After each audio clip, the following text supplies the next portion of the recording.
Grabbing something hot and tasty on the move. You have the ancient Romans to thank. Street food was their invention, generally enjoyed with wine, gambling, or even prostitutes. Food on the go was an integral part of daily life in the empire, from nibbling on salted peas while watching gladiators battle in the Colosseum, to grabbing a sausage or fried fish snack after a dip in Rome's famed baths.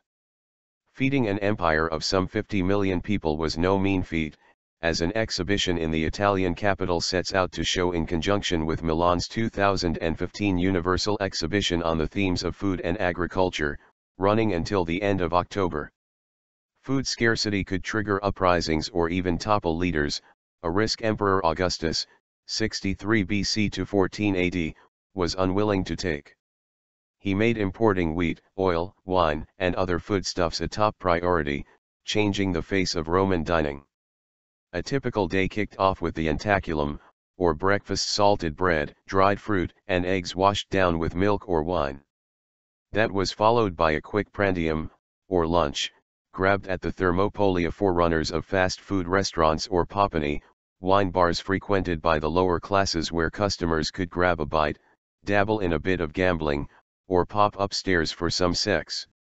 And after an afternoon's work or session at the thermal baths, the rich would throw sumptuous banquets, dining on anything from peacock tongues to baked dormice.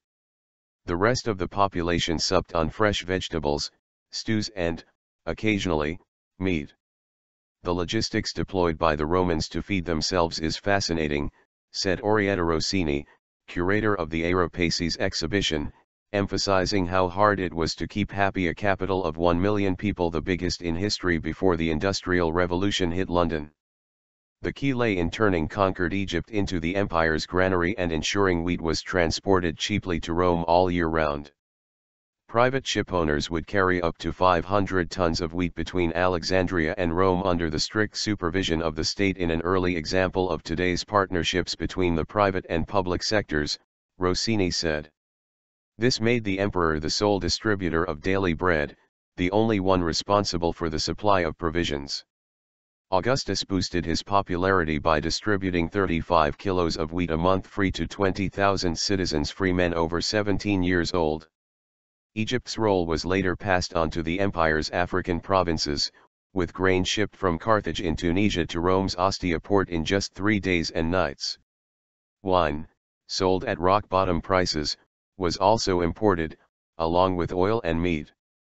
The wealthy may have gone out of the way to impress with exotic dishes, but the empire's leaders were fond above all of fruit and vegetables. Emperor Tiberius loved cucumber, while Augustus loved asparagus, Rossini said. Samples of Carbonist foodstuffs discovered during excavations at the ancient town of Herculaneum, destroyed along with Pompeii by the eruption of Mount Vesuvius in AD 79, are on display at the exhibition, including wizened Roman-era figs. The much-lauded Mediterranean diet began here. Broad beans, peas, lentils, and onions went in stews, with pine nuts, dates, and almonds thrown in. Cumin, coriander, sesame, and mint seeds were used to spice up dishes. The globalization of foodstuffs seen in today's supermarkets was already in action, with wine imported from Gaul and Cyprus, oil from Andalusia, honey from Greece, and prized garum, the fermented fish sauce which drove Romans crazy, from Portugal. Food was such an important commodity that Emperor Diocletian, who ruled from 284 to 305, imposed price controls. But some dishes remained beyond the household budget, for some with chicken a particularly expensive and rare treat.